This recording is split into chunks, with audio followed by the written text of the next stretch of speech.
कधीच नाही चुकणार तुमचे फेवरेट टीव्ही शो झी5 सोबत, तेही एकदम फ्री। मला तर सुमनची काळजी वाटते। देवा ब्राह्मणाच्या साक्षीने लग्न केलं, 7 वचनं घेतली, पण आता जर संसारच टिकणार नसेल तर कसं होणार आहे तिचं? जोडीदार जर समजून घेणारा नसेल तर मुलीला सासरी गेल्यानंतर किती तडजोडी सहन कराव्या लागतात ना। हा, पण जर जोडीदार तिच्या सोबत असेल तर ती मुलगी अगदी कुठल्याही संकटाला सामोरी जाऊ शकते।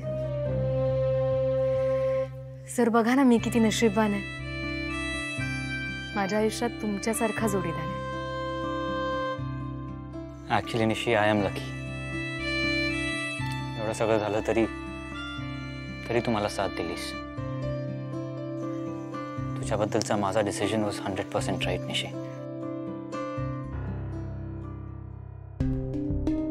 निशी, मी कॉल करतो नंतर तुला। काय झालं सर? आपण बोलूयात नंतर, बाय।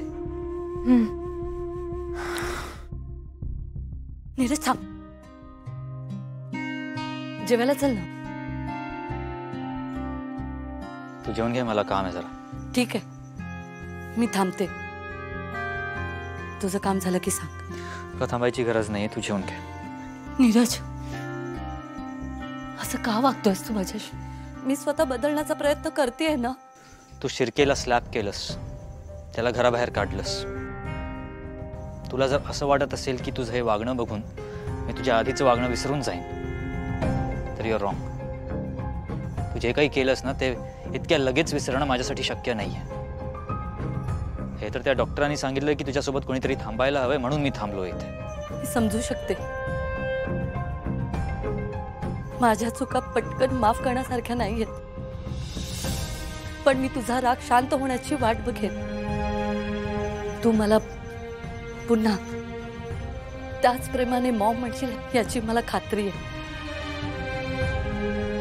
जेवण ओट्यावर आहे, जेवून घे।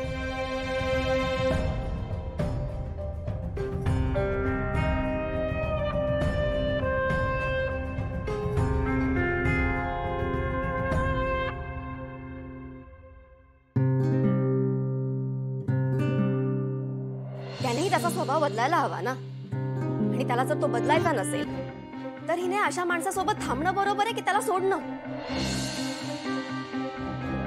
बस। आणि या कोण खायला 4 चौघात रघुनाथाचा बोलणा खोडूक निघाला? संबंध काय याचो? गावातल्या गोष्टीत बोलूचो? झी5 ॲप डाउनलोड करा आणि पहा सर्व एपिसोड्स एकदम फ्री।